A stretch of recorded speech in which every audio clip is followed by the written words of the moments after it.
Chapter 1. The System Error.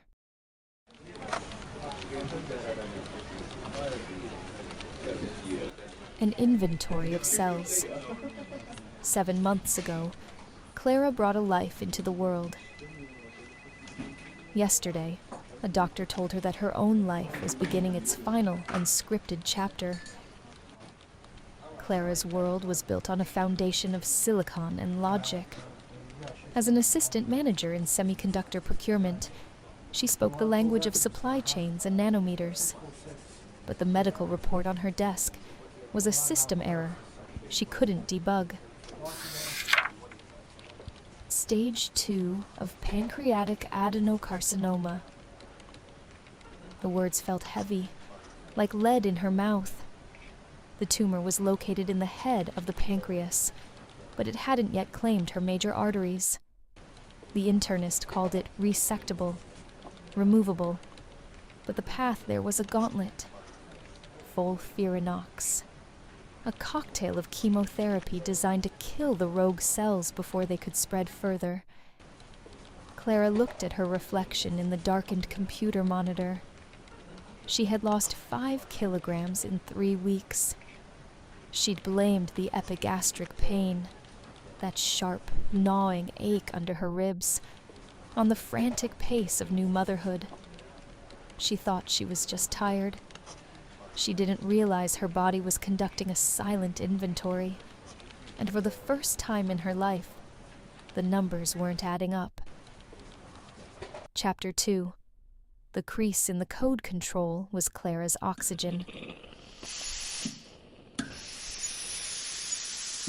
Every morning at 5 a.m. she ironed. It was her ritual of automation. Steam hissed against the Egyptian cotton of her husband's shirts. If she could eliminate every wrinkle, she could convince herself she still held the reins of her life.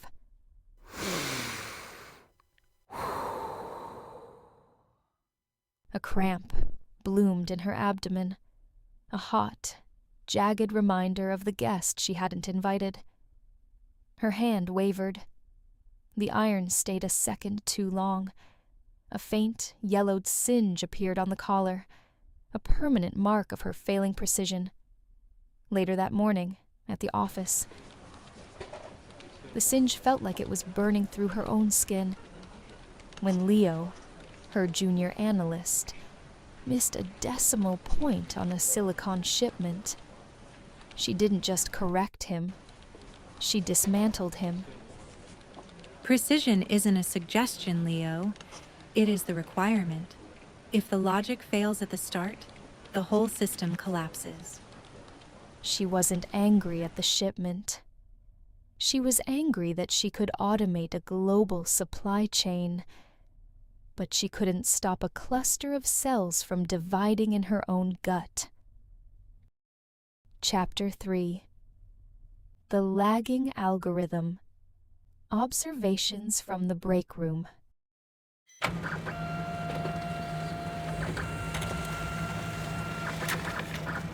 I watched Clara from the break room. We started here together 4 years ago, 2 halves of a synchronized engine. Clara was always the human algorithm, 3 steps ahead of the market, 5 steps ahead of the board. But lately, the algorithm was lagging. I stood by the Xerox machine, waiting my turn. I watched Clara staring at the green light of the scanner as it passed back and forth. She wasn't checking the documents. She was just gone.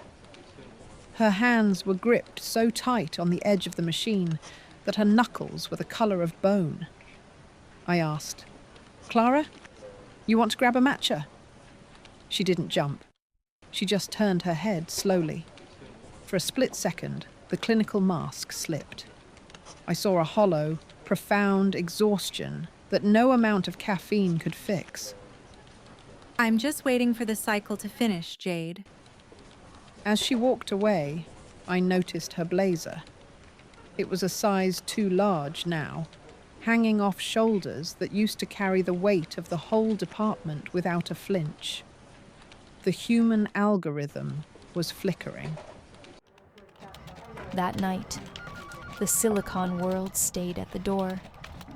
Clara sat in the nursery, the glow of the baby monitor illuminating a blank sheet of stationery. The doctor gave her a roadmap of survival rates, but Clara was a strategist. She was preparing for the final version.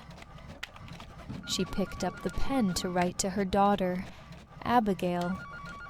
Not about semiconductors or promotions, but about the things she had forgotten to value while she was busy winning. Abby, I spent my life thinking that done was the same thing as lived. As the weight of her new reality threatened to pull her under, Clara stumbled upon a digital sanctuary she never knew she needed. A brief pause in the noise.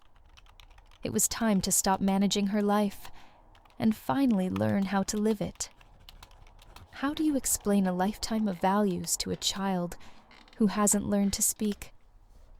Clara begins her first letter, exploring the invisible stitches of her family history, and takes her first brave step into the slow valley of treatment. Will Clara find the legacy she wants to leave for Abigail?